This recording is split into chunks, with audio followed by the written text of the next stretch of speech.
In this video, I'm going to be breaking down the exact strategy that I use in my 7-figure Amazon business to quickly find online arbitrage leads. And if that sounds like another language to you, basically what we're going to be doing is jumping into a bunch of retail websites like Walmart, VitaCost, Ulta. We're going to be trying to find products that we can sell on Amazon for a profit. And so a good general rule of thumb is that we're looking for items we can pay half of what the price is on Amazon. And to help us find that, we're going to use a couple different software tools we'll go ahead and break down, and I'll show you my live sourcing process. Before we do that, if you guys are brand new to the channel or want even more free resources to learn how to sell on Amazon, just give me a link directly beneath me for our completely free Amazon seller Discord community. There's over 40,000 people in there sharing a ton of free information. Would love to see you in there, but let's go ahead and jump into the video.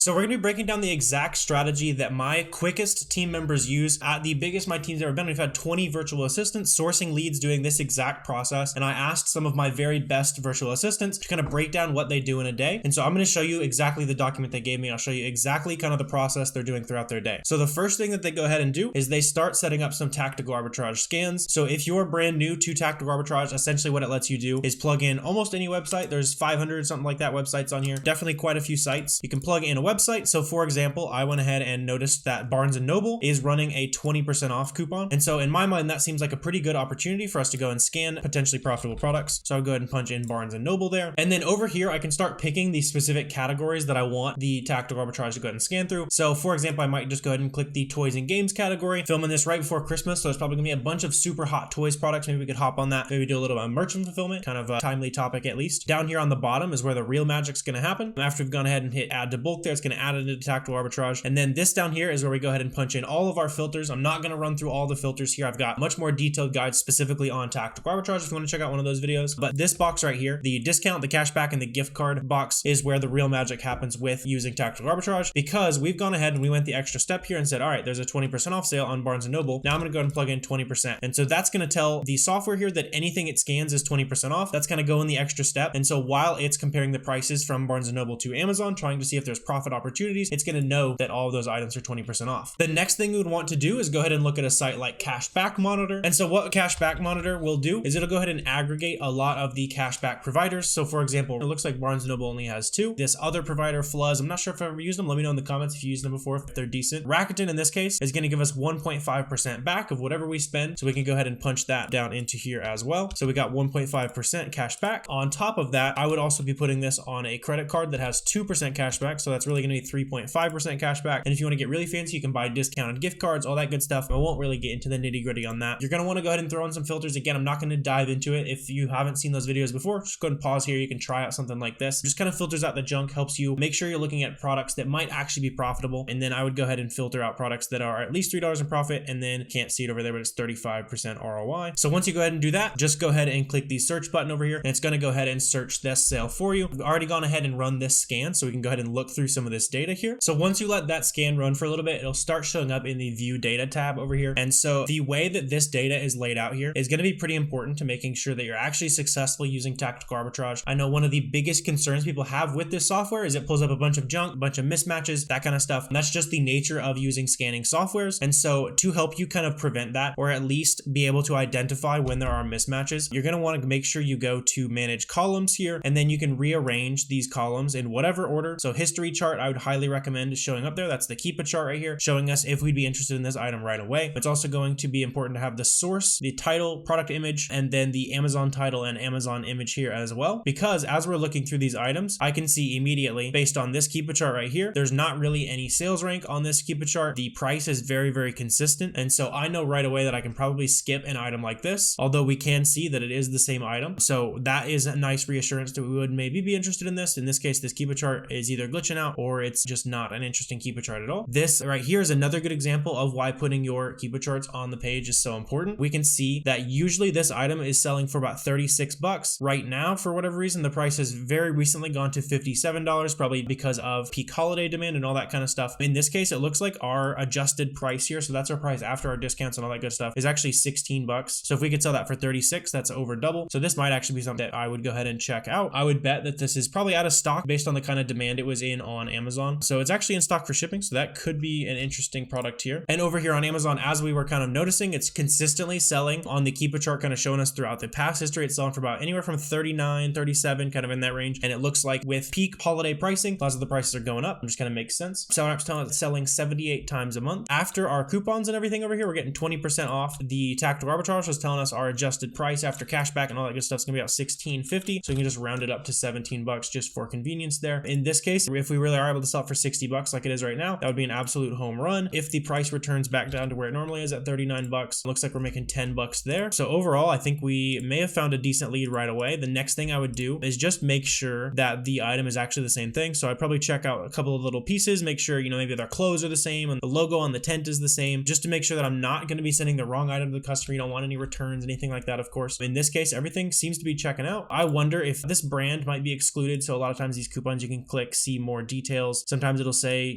which brands are excluded. In this case, it says Lego is excluded. Buy one, get one, some ebooks. So actually this brand might not be excluded. We could go ahead and test it out by applying the coupon, all that good stuff. Seems like we will actually be able to pay 17 bucks for this item. Consistently selling for 39 bucks. Right now it's going for kind of 59 bucks. Right away, seems like we found a pretty decent item here. And since it is close to Christmas, what I would do on this item, if you were finding it kind of in real time here, I would buy this, ship it to my house, and then directly ship it out to the customers before Christmas gets here. Usually I like to buy the items. I'll ship it off to a prep center. Prep center will ship it off to Amazon for me, but that's a little bit slow right now, kind of getting it all into Amazon. Doing the FBM route is going to save you a bunch of money, or it's going to make you a bunch of extra money and save you time. So there's no reason not to do it right now, especially for you guys at smaller scale. So now that we've identified a potentially profitable lead here, number one, this tells me that there's going to be some more potential in this sale to go and manually source through this sale. So that will be something we'll talk about here in just a second. But that kind of takes us into the next thing that my highly effective team members are doing, and that's using SellerAmp to do some reverse sourcing. So if you scroll down here on SellerAmp, you're going to be able to go down to the offers tab, and that's going to pick up a list of everyone else who's selling this product. And so since we already found this product right here, we know it's profitable. That means there's going to be other Amazon sellers, maybe Amazon sellers just like us who went and bought it from Barnes & Noble. They're going to flip it. And if we're able to find one of those items, there's going to be other items on their storefront where we're able to go and buy it from Barnes & Noble or Walmart or Target, anything like that. So I would go ahead and check out this FBA seller here. This guy has a little bit more feedback than I usually like to look at for my storefront stocking, just because that's a decently high percentage. So he might be doing some wholesaling or something like that where they're getting prices that we don't really have access to. In this case, I'm not exactly sure that's what's going on here, just because there's kind of a weird variety you'd really expect from an arbitrage seller. You kind of got vitamins, you got Legos, you got a little bit of a toy here. So yeah, we're kind of all over the place. So let's check out this one for an example. It's a 2000 bestseller rank. Seems like it's maybe a hot Christmas item, something like that. I would go ahead and press the Google button and the Amazon button on this particular item. So that's going to go ahead and pull it up over here on Amazon. We're going to be able to check out the product listing, try to understand what's going on here. So right away, this item selling like 3,600 times a month. Lots of price action here. We can go ahead and check out what potential sites we might be able to get it from. So we got christianbook.com, Atomic Empire, not really sure, not heard of them before. It looks like Walmart might be. I would guess that they're out of stock and this is a third-party seller selling it. We could check Target here. Let's go ahead and check Barnes & Noble as well. Maybe they really did buy that product straight from Barnes & Noble. So let's see here. So this is 18 bucks. There's got to be some, I just want to make sure there's nothing I'm missing, like if this is like an older version or something like that. So I'd probably check like the, the mozzarella. Is that the text that's on the box here? It is. So yeah, this seems to be the correct item. Make sure the back of the box and stuff is all good. This was a really easy item to find given how potentially profitable this might be. So I just want to make sure that everything's checking out here. Buying it for 18 bucks there. It's sold out on this website. Target, let's see, Target does have it. That's good to know. So you could get it for 20 bucks there. Maybe a little bit of a discount as well if you have Target Circle, or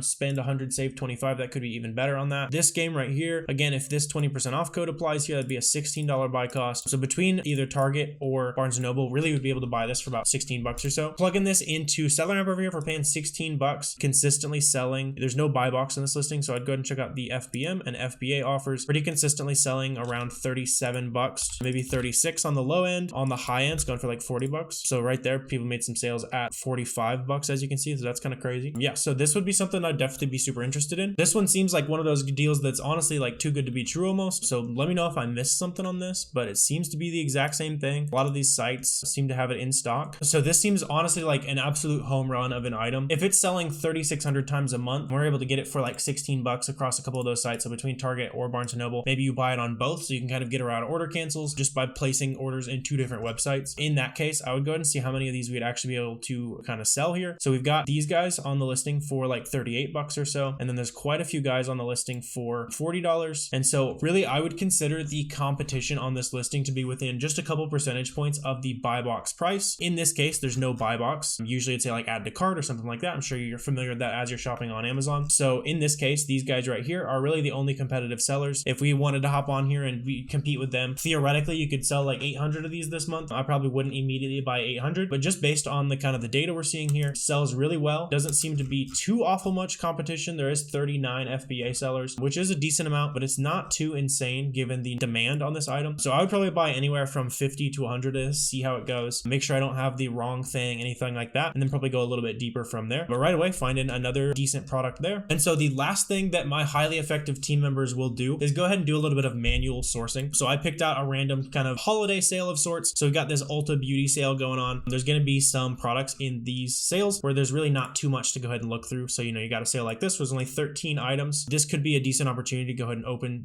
something like this up. Go ahead and click the SellerAmp extension over here. And then that's going to go ahead and automatically grab that title, paste it into Amazon for you. And then we're immediately going to be able to see, is this something that I'm interested in trying to sell on Amazon? In this case, it looks like Amazon's on this listing. It is selling super quickly. Our max cost here though is $45. We're buying it for $64. So we probably skip. This one does interest me though. I think it seems to be the same item. And so this could be interesting. I'm a big fan of selling on those listings where there's multiple listings for the same item. So just making sure it's the same thing. So the nano titanium. Okay, so we'd want to make sure it's the XL just to be sure here. And yeah, it doesn't seem to be the XL. Not exactly sure what's going on there, but it's probably not the right thing. So I would do the same thing over here. If you want to kind of shortcut it a little bit, you can just do that and then right click over the title there, press the SellerAmp button. It'll go ahead and search that item for you. So again, we can see it's selling for $47 here, potentially. So we got multiple sizes. So this is probably the $60 size on Amazon. We could do the same thing right here. So we go ahead and right click that, search it on Amazon, see if this particular item is on Amazon. In this case, it doesn't seem to be. So if you had a really big suspicion that you might be able to make a profit on this, maybe you really think you can find this listing on Amazon for like 160, 180 bucks, somewhere in there, kind of following that, buying it for half of what you're going to sell it for rule. In this case, that's probably not an item that I have a big hunch about, especially since these other listings here have had Amazon on them. So I might go ahead and do this. Just, the titanium, the pink one wasn't there. We could see if the ceramic one is there. A lot of these going for like 60 bucks, 81 bucks, 130 bucks. And yeah, so I wouldn't super be interested in that either. For the sake of time here, I won't just go ahead and manually source all these listings here, but manual sourcing is the best way to source once you 100% know what you're doing. Manual sourcing, using a little bit of SellerAmp to speed up your sourcing processes. The problem with manual sourcing, or not really the problem once you understand what you're doing, but the problem is that it takes a lot of mastery to understand where to look, what website sales to look at, and understanding what items are worth examining, which items are worth just kind of scrolling past. So kind of at my first impression of this sale right here, this wouldn't even be something I would source at all, just based on the fact that these prices aren't super discounted. It's unlikely that these flat irons or anything like that are selling for like double the price on Amazon. Every now and then I'll be wrong, but just based on looking at this sale, this would be the kind of thing that I would just kind of immediately know to skip. Whereas you as a new seller, your job as a new seller is to look up as many of these products as possible. Look up this brand, this Babyliss Pro. Are there any listings on Amazon where Amazon's not on it, the brand's not on it, and it's just, some third-party sellers? If there is, that might be a brand that you go ahead and check out in the future. And so a lot of the process of learning this business is just going to be kind of building that back of mind knowledge of what sales are worth looking at, which brands are worth looking at, especially when you're manually sourcing. But while you're on your way to kind of understanding and fully being able to master manual sourcing, as we've learned today, quickly finding some leads there, tactical arbitrage and reverse sourcing. I would say that tactical arbitrage and doing a little bit of reverse searching using SellerAmp is also going to be probably the more efficient way to source as you first start. So I hope you guys got a ton of value out of today's video. If you're not already sourcing products using SellerAmp, make sure to go ahead and check out the link down below. Get you a 2-week free trial of SellerAmp. If you guys do have any questions or comments, anything like that, I'm always happy to answer those down below as well. Feel free to hit the like button, the subscribe button. Helps me out with the YouTube algorithm for sharing some game with you guys. But I really appreciate you guys watching this video, and I will see you next time.